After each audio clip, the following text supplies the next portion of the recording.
año nuevo implica dos procesos igual de importantes. Uno es trazar los objetivos para la temporada que viene y el otro es evaluar qué fue lo que sucedió y las cosas que se aprendieron en el periodo que termina.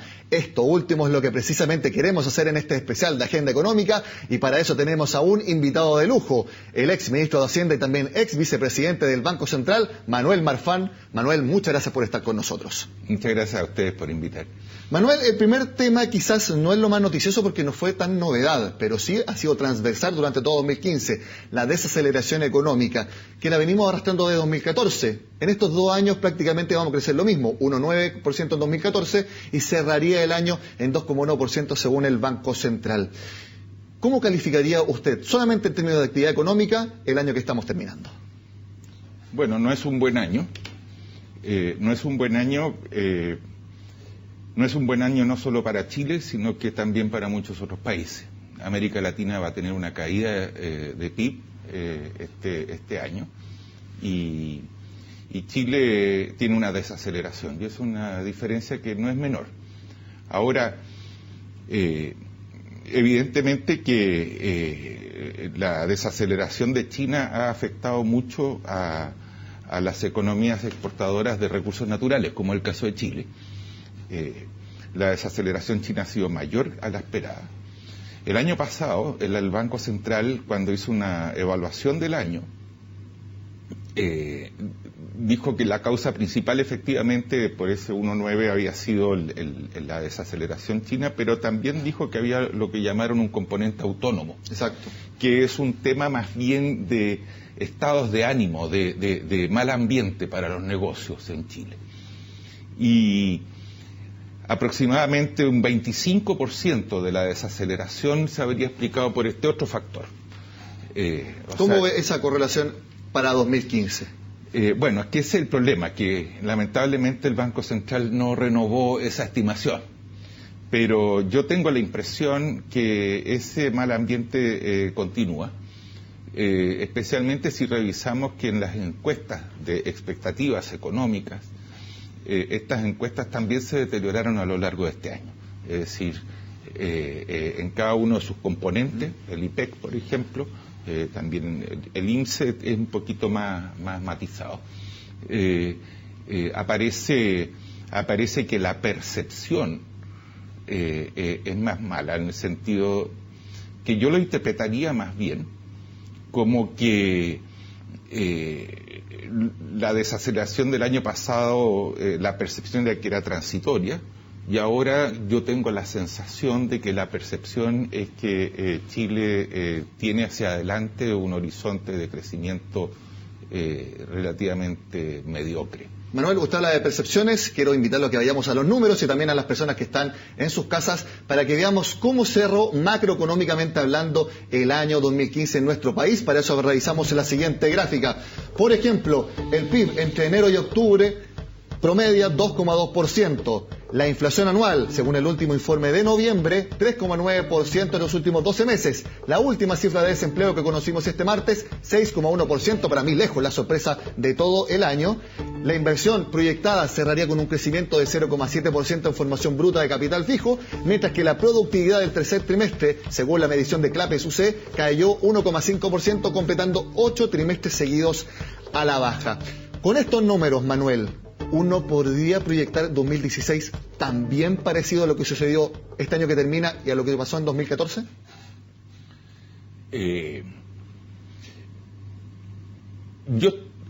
Las proyecciones están en un rango, el Banco Central las fijó en un rango entre 2 y 3%, que más o menos coincide también con los de las encuestas. Ese es más o menos el rango. Yo estoy, en lo personal, más bien en el rango optimista.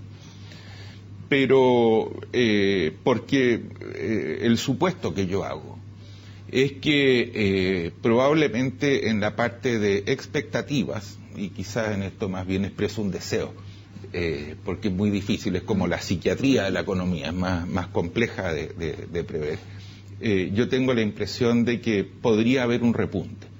Por algunas razones, un tipo de cambio alto es un tipo que es un precio que ayuda a muchos sectores también a reactivarse. Al principio una devaluación es una mala noticia para muchos, pero a la larga es beneficiosa en un contexto que el resto del mundo está mal. No es malo tener un tipo de cambio alto. Manuel, usted habla de expectativas, y durante 2015 algo que generó muchas expectativas fue el cambio de ministro de Hacienda. Por primera vez desde 1990 se hizo un cambio forzado, por así decirlo, del jefe de la billetera fiscal, porque usted cuando asumió en el gobierno de Eduardo Frei, si no me equivoco, fue porque el ministro Aninat había ido al FMI, usted tuvo algunos meses en la billetera fiscal. Sin embargo, ahora salió Alberto Arenas y entró Rodrigo Valdés.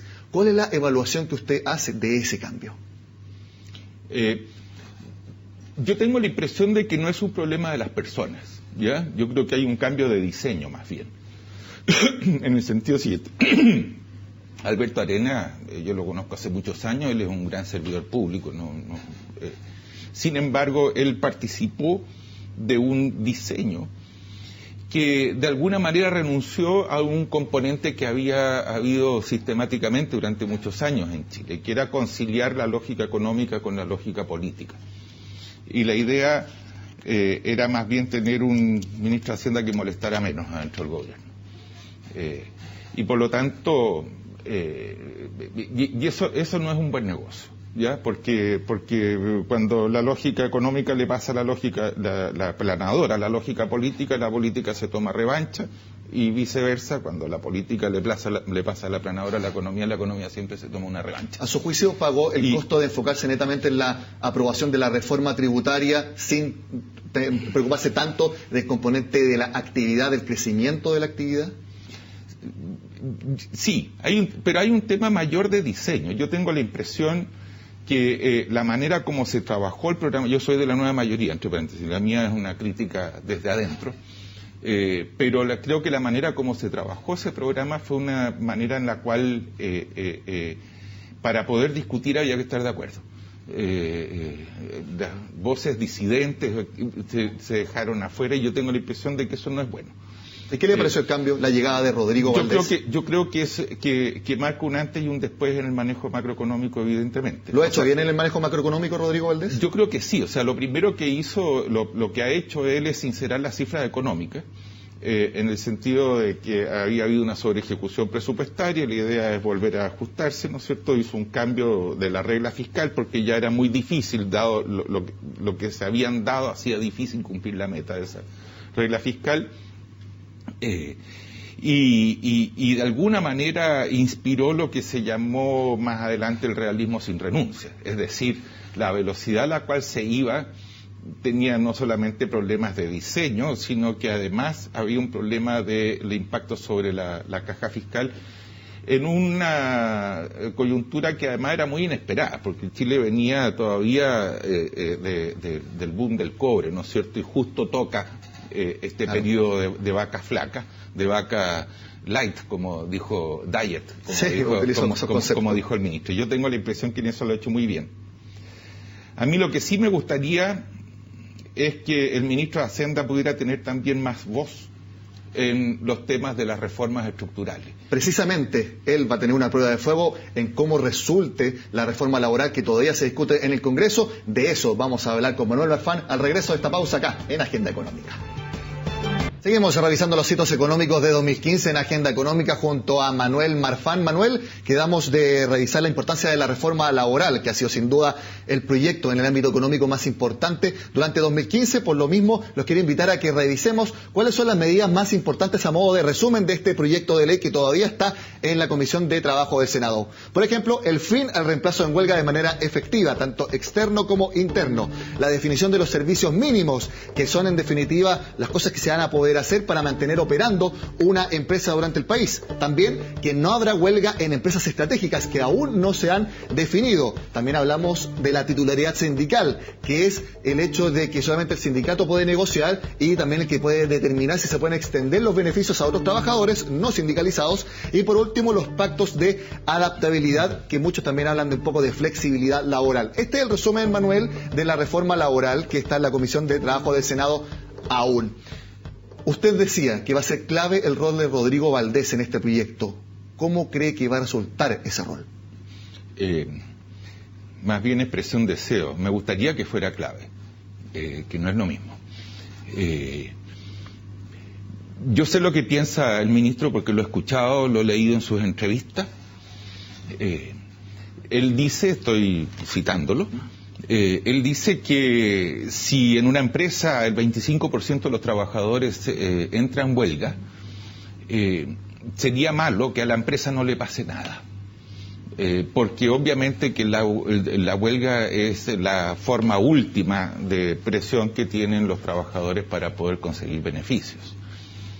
Pero él plantea que de la misma manera, ese 25% de trabajadores que paraliza sería muy injusto que paralizara a la empresa entera.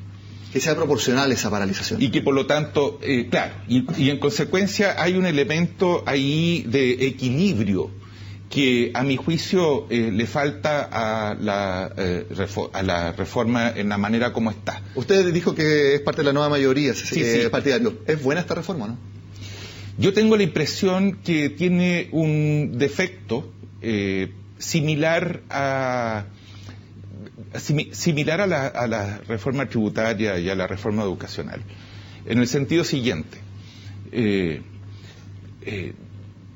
La reforma tributaria se hizo para financiar una reforma educacional, pero la forma como se eligió el impuesto es un impuesto, la principal recaudación viene de gravar el ahorro de las empresas. Por definición, el ahorro es la reinversión de utilidades. Y yo creo que eso no es un buen negocio para el país, porque la alternativa es que se endeuden. En la reforma educacional, el tema de la gratuidad ha generado una discusión sobre los recursos que van allí y por lo tanto la parte de los recursos que deberían ir a mejorar el capital humano de los chilenos, que está más asociado al crecimiento económico, tampoco está allí. La variable de crecimiento económico es la que ha estado ausente como un objetivo central de crecimiento de mediano y largo plazo, y yo creo que ese es un elemento también que está en la reforma laboral. Está bien la idea de reequilibrar las fuerzas al interior de una empresa, porque en Chile tradicionalmente han estado desequilibradas, y en eso yo no puedo estar más de acuerdo. Pero, a mi juicio, lo que no está presente es formas que la negociación colectiva puede hacer para el interés del conjunto, empresarios y trabajadores. Y hay un segundo elemento, si me permite. Chile hoy día es un país de clase media. Hace 25 años atrás era un país de pobres. Hoy día es un país de clase media. Estoy pensando que la mayoría de la población hoy día está en los tramos de ingreso medio. Y por lo tanto tiene una serie de transformaciones de actitud. Entre otras, mucha opinión, muchas cosas. Pero en Chile existe... y lo refleja la encuesta Bicentenario de la Universidad Católica, una cierta tendencia a que yo me relacione con mis iguales, no con mis distintos. Y cuando los iguales se relacionan entre sí para producir ideas, generan problemas como en la medicina, digamos. Si se casan entre parientes, salen deformes, hay endogamia también en la generación de ideas. Y cuando se juntan los iguales, van a pensar siempre que la sociedad les debe y que deberían ser más escuchados. Y no hay mucha evolución tampoco, claro, la idea. Entonces, los estudiantes a quienes les debemos mucho. Yo soy eternamente agradecido por cómo le cambiaron la cara y la agenda al país.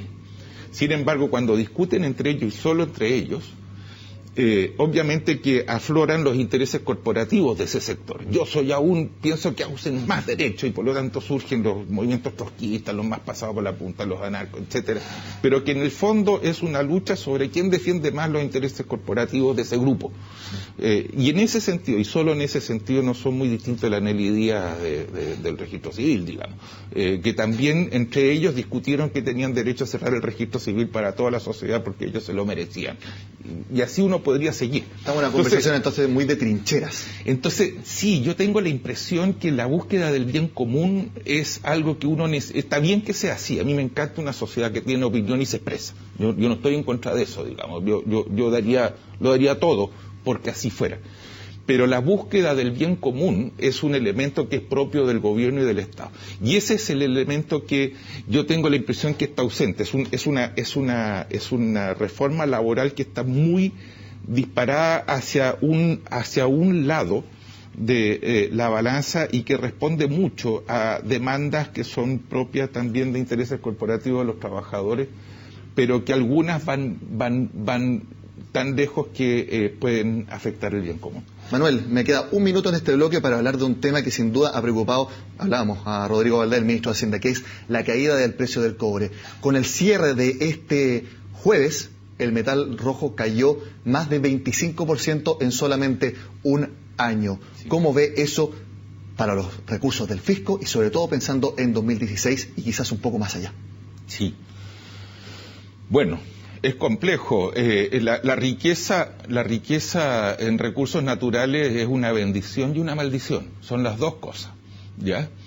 En el caso particular del cobre, el problema que tiene, al igual que muchos otros commodities, es su volatilidad. Claro, lo hemos visto con el petróleo y prácticamente con todas las materias primas claro, este año. Pero el largo ciclo de crecimiento enorme que tuvo China generó un ciclo de precio del cobre anormalmente alto por mucho tiempo. Y cuando eso ocurre, el país se acostumbra a eso. Este precio del cobre yo diría que no es un precio bajo, es un precio normal. Es una vuelta a la normalidad. ¿Chile y su estructura económica debería acostumbrarse entonces a esta normalidad? Sí, reacostumbrarse, porque se acostumbró a la anormalidad. ¿Me explico? Entonces hay un trabajo bien interesante de José Pablo Arellano que acaba de salir en CIEPLAN, donde muestra precisamente las distorsiones que se generaron durante un periodo muy largo de alto precio del cobre. Bueno, sí, exactamente, alto precio del cobre. Tenemos que hacer la segunda pausa del programa, pero al regreso, algo que es experto Manuel Marfán es en política monetaria. De eso hablamos sobre lo que pasó en Chile y Estados Unidos al regreso de este especial de Agenda Económica. Seguimos revisando los hitos económicos de 2015 junto a Manuel Marfán. Manuel, usted como ex vicepresidente del Banco Central es experto en política monetaria. ¿Qué le parece la decisión del Banco Central de subir las últimas dos reuniones, la tasa en 25 puntos base, llevarla a 3,5% y además en el último IPOM proyectar 2 alzas más en 2016? ¿Usted cree que es la conducción adecuada ante las presiones inflacionarias que parecían ir cediendo, pero que van a volver, según Rodrigo Vergara, durante 2016? Sí.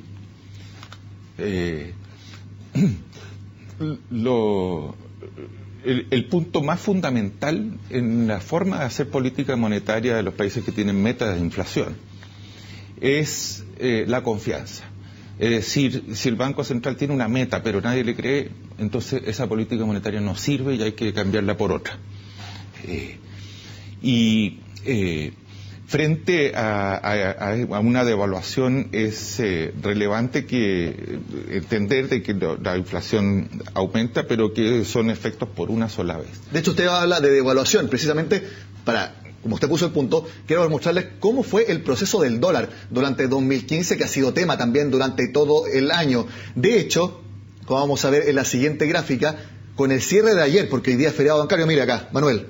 El cierre de ayer, 710 pesos, el dólar subió 104 pesos durante todo 2015, su mayor alza en 7 años. Hoy día, 31 de diciembre, no funcionó el mercado porque es feriado bancario. Sí. Esta fue la gran razón de la inflación durante este año. Sí. Y usted mencionaba... Si uno toma un periodo un poquito más largo, el peso chileno se depreció 40%. En un plazo de algo más de 12 meses. Entonces es muy fuerte. Es muy bueno que haya ocurrido esa devaluación por las razones que explicamos. En un mundo que no está bien la economía internacional, es bueno tener un tipo de cambio más alto, nos pone más fuerte, sobre todo para la exportación. Más resilientes, claro. Pero lo que ocurre es que con una tasa de 3% de interés y una inflación que es mayor al 3%, la tasa de interés real es negativa. Entonces, en un contexto de mayor inflación, la misma tasa de interés nominal hace que la política monetaria sea más expansiva. Y si uno la mira en esos términos, la tasa esta de 3,5, con una proyección de inflación para el próximo año que es superior al 3,5, del Banco Central, la tasa de interés real que está implícita sigue siendo negativa, sigue siendo una política monetaria hiperexpansiva. En ese sentido, Manuel, para que las personas que nos están viendo en la casa lo entiendan, si el rol principal, el objetivo principal del Banco Central es que la inflación esté en 3% anual la mayor parte del tiempo, y durante este año estuvo gran parte del tiempo, a veces incluso sobre 5%, sí. ¿Lo hizo mal el Banco Central durante 2015? No, porque, o sea, siempre lo puede llevar a 3%, pero a costa de una recesión. Y hacer fracasar probablemente también la devaluación del peso. Recordemos que el año 98, para la crisis asiática, las tasas de interés del Banco Central se fueron a las nubes. Se abortó una devaluación que era muy necesaria en aquel entonces y la recuperación económica no llegó nunca, y se tardó muchos años en llegar. Entonces, eso no es bueno. Pero en el caso de Chile yo tengo la impresión que el Banco Central es una de las instituciones que no está siendo cuestionada por esta... No es un tema que se pueda estar equivocando el Banco Central hoy día en la discusión especializada. Lo que usted decía de la credibilidad. Claro. La mayor preocupación más bien es lo que está ocurriendo en Estados Unidos respecto de su tasa de interés. Bueno, muchos dicen que el Banco Central subió la última tasa de política monetaria también para ir en línea con la Fed de Estados Unidos, que después de 8 años sin cambio de la política monetaria, subió la tasa también en 25 puntos base. Es una consideración adicional. Vamos a ver después la minuta que aparece 20 días después si entró no, pero a mí no me extrañaría que sea también una consideración. El punto está que desde que fue la crisis del año 2008-2009 en el mundo desarrollado, la política monetaria que han ellos llevado a cabo hasta el día de hoy es una política muy anormal. No está en ningún texto de estudio, es una cosa que ha tenido que improvisar para poder... Bueno, ahora, el ideal hubiera sido que Estados Unidos y Europa y Japón y los demás pudieran haber tenido un crecimiento mayor, y si tienen crecimiento mayor, la política monetaria se habría normalizado, y eso no nos hace mal a nosotros porque si bien la tasa de interés más alta encarece, pero por otro lado el crecimiento de esa economía nos favorece. Ahora, el punto está en si la dinámica de Estados Unidos es lo suficientemente fuerte como para haber justificado o no esa tasa de interés. Y ese es el punto que se discute. Es un movimiento hacia la normalización de la política monetaria, pero el punto está si va o no encaminada con la normalización de la economía de los Estados Unidos. Manuel, me queda un minuto para el término del programa y quiero preguntarle, porque sin duda para mí ha sido el tema, hito, escándalo, polémica. Le podemos poner el adjetivo, muchos adjetivos para esto. La colusión entre CMPC y SCA puso nuevamente desconfianza en el sector privado, en los gobiernos. Uno está viendo la justicia penal, la justicia administrativa, también la Fiscalía Nacional Económica. Como gran reflexión, ¿qué cree usted que deja el que nuevamente haya un atentado contra la libre competencia, como es el caso de la colusión esta vez en el papel tisú? Yo creo que es malo que haya ocurrido esa colusión, pero es muy bueno que se haya sancionado. Y es primera vez que se sanciona de esta manera una colusión de esa característica, junto con la que hubo de las farmacias hace algún poco tiempo atrás. Ese es un hecho reciente en la historia de Chile, el que provoque escándalo, porque antes también había colusión pero no provocaba escándalo, ¿no es cierto? Y que además tenga la fuerza la Fiscalía Nacional Económica como para poner sanciones. Tiene instrumentos de la delación compensada que han sido muy favorables. Pero el punto de fondo más bien es el siguiente, como yo lo veo. Nuestra profesión de economistas habla mucho de la mano invisible del mercado. Sí. Y es muy malo para el mercado el apretón de manos invisible. Esa es una manera de operar y de actuar, ¿no es cierto?, en ese apretón de manos donde hay se produce un costo al resto por tratar de obtener utilidades ilegítimas. Mucha gente puede pensar que el mercado, que los empresarios en nuestro país son malos, tienen poca ética por este tipo de casos. ¿Usted cree que esa aseveración para todo un conjunto es justa o al menos es legítima por parte de las personas? No, yo tengo la impresión de que para ningún grupo en particular yo tengo una opinión así absoluta. Todos los grupos hay gente buena, mala y del montón, ¿ya? Y en el caso de los empresarios hay algunos que son muy honorables. El punto está en que yo tengo la impresión que la papelera, pero mi modesta opinión, es una empresa que tuvo características monopólicas durante muchos años, muchas décadas en Chile. Pero Chile es un país que se ha desarrollado más. Hoy día estamos hablando que tenemos una sociedad que tiene mucho más opinión sobre los temas. Y estos son temas que hoy día provocan escándalo y que antes no lo provocaban. Y que por lo tanto, vuelvo a mi conclusión inicial. ¿Es malo que haya colusión? pero es muy bueno que provoque escándalo y es muy bueno porque eso habla de un país que es mejor que antes. Y también va a ser un tema que vamos a seguir durante todo 2016. Manuel Marfán, ex ministro de Hacienda y ex vicepresidente del Banco Central, muchas gracias por haber estado en Agenda Económica. Al contrario, muchas gracias a ustedes por invitar. Bueno, y con este especial donde revisamos los hitos económicos que sucedieron durante todo 2015 y hablamos algo de lo que viene para el próximo año, terminamos la última Agenda Económica de 2015. Como siempre, les deseo un excelente año y también que siga con nosotros acá en CNN Chile.